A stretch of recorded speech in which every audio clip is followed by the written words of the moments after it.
2 Chronicles Chapter 21. Jehoram becomes king over Judah.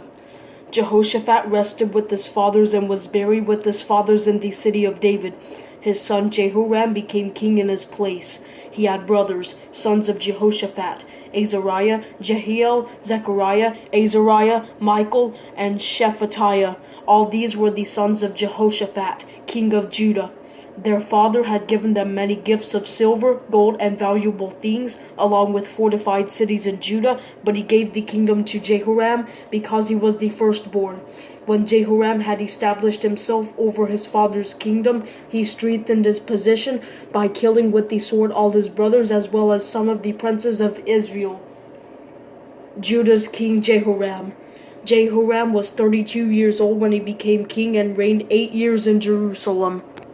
He walked in the way of the kings of Israel, as the house of Ahab had done, for Ahab's daughter was his wife. He did what was evil in the Lord's sight, but because of the covenant the Lord had made with David, he was unwilling to destroy the house of David, since the Lord had promised to give a lamp to David and to his sons forever.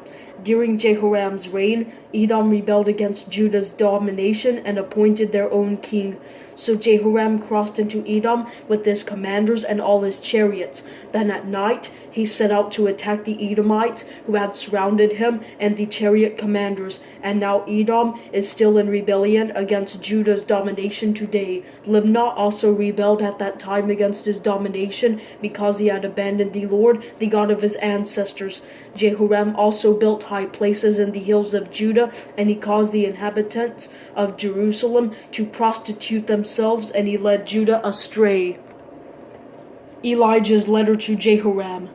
Then a letter came to Jehoram from Elijah the prophet, saying, "This is what the Lord, the God of your ancestor David, says. Because you have not walked in the ways of your father Jehoshaphat, or in the ways of Asa king of Judah, but have walked in the way of the kings of Israel, have caused Judah and the inhabitants of Jerusalem to prostitute themselves, like the house of Ahab prostituted itself, and also have killed your brothers, your father's family, who were better than you.